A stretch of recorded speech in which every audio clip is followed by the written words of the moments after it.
2.25 കോടി രൂപ ഒരാൾ ലേറ്റ് ആയിട്ടാണ് ഇൻവെസ്റ്റ് ചെയ്യുന്നതെങ്കിൽ അദ്ദേഹത്തിന്റെ ഓപ്പർച്യൂണിറ്റി ലോസ് എന്ന് പറയുന്നത് 2.25 കോടി രൂപയാണ്. നമുക്ക് 2 ഇൻവെസ്റ്റേഴ്സ് എടുക്കാം, അരുൺ ആൻഡ് വരുൺ. അരുൺ 25ാമത്തെ വയസ്സ് തൊട്ട് 55ാമത്തെ വയസ്സ് വരെ മാസം 10,000 രൂപ SIP മ്യൂച്വൽ ഫണ്ട്സിൽ ഇടാണെന്ന് വിചാരിക്കുക. അങ്ങനെ ചെയ്യുവാണെങ്കിൽ അരുണിന്റെ കയ്യിൽ അവസാനം വരുന്നത് 4,42,00,000 രൂപയുടെ അടുത്താണ്. അതേ സമയത്ത് വരുൺ മാസം 10,000 രൂപ തന്നെ 25ാമത്തെ വയസ്സെന്നല്ല, പക്ഷേ 35ാമത്തെ വയസ്സ് തൊട്ടാണ് ഇൻവെസ്റ്റ് ചെയ്യുന്നതെങ്കിൽ വരുണും അരുണിന്റെ പോലെ 55ാമത്തെ വയസ്സിനാണ് റിട്ടയർ ചെയ്തതെങ്കിൽ വരുണിന്റെ കയ്യിൽ എത്താൻ പോകുന്ന എമൗണ്ട് 2,27,00,000 rupees ആണ്. ഇവിടെ അരുണിന്റെയും വരുണിന്റെയും ഡിഫറൻസ് തന്നെ 2.25 കോടിനടുത്ത് വരുന്നതാണ്. വരുണും അരുണിന്റെ പോലെ 4,42,00,000 രൂപ 35ാമത്തെ വയസ്സിന് സ്റ്റാർട്ട് ചെയ്യുമ്പോഴേ കിട്ടണമെന്നുണ്ടെങ്കിൽ മാസം 20,000 രൂപ ഇടേണ്ടി വരും.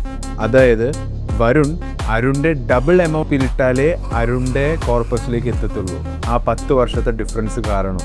മോറൽ ഓഫ് ദി സ്റ്റോറി എന്താണെന്ന് വെച്ചാൽ, delay the pleasure, enjoy the treasure. Investing അല്ലേ, അതൊക്കെ പിന്നെ ചെയ്താൽ മതി എന്ന് ആലോചിക്കുന്ന നിങ്ങളുടെ ഫ്രണ്ട്സിന് ഈ വീഡിയോ ഷെയർ ചെയ്യുക.